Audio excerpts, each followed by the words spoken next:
Hi friends, it's good to connect with you in yet another episode of Living in God's Best. Hope you're all doing good.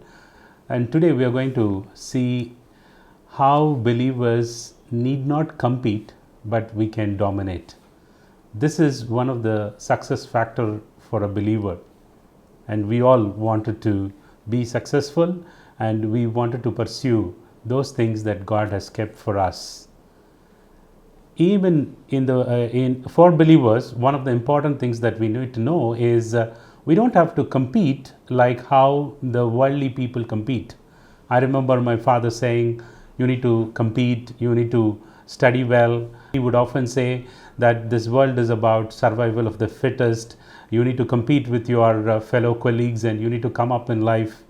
But there is another way in which we can be successful by not competing but by dominating. Romans chapter 12 and verse 2, it says, do not conform to the pattern of this world, but be transformed by the renewing of your mind. And we don't have to conform to the pattern of the world. The comparison is all of the world, but we have a way in which we can be successful, that is by dominating and not competing.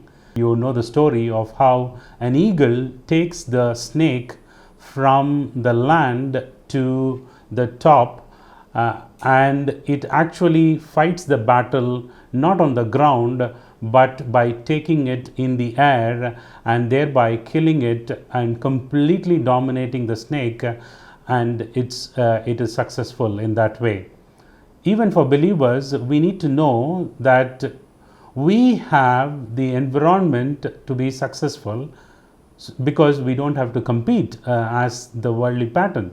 We have the kingdom of God, we have the wisdom of God, and we have the power of God in us.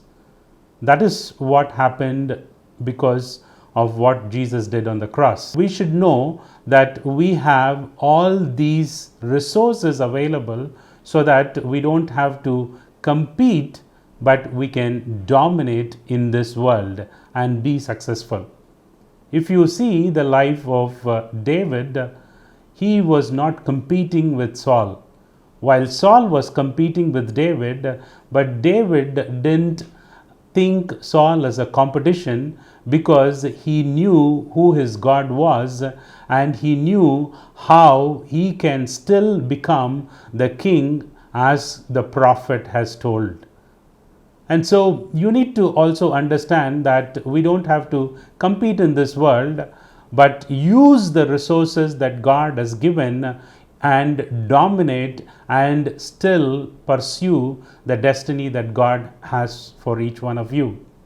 Even Jesus, he was not competing with the devil. When Jesus was tempted in the mount, Jesus was using the word of God. He said, it is written, and he overcome the evil one. He completely dominated the devil. And that is a lesson for you and me. And even as I have realized this truth, I stopped competing. Because when you start competing, even as you're working in your office or even in your business, the only thing which can come out of competition is strife and maybe ego and pride, and you lose focus. But if you know these resources, you don't have to compete, but you will be able to dominate and you will be able to get into those places, those corridors of power, and you can enjoy what God has kept for you. I hope this was a blessing to you. And even as I speak, I say that you are going to dominate. You are not going to compete as in the worldly pattern, but you are going to dominate and you are going to be blessed so that you will be a blessing. Continue to watch our videos, subscribe and share with your friends. God bless you.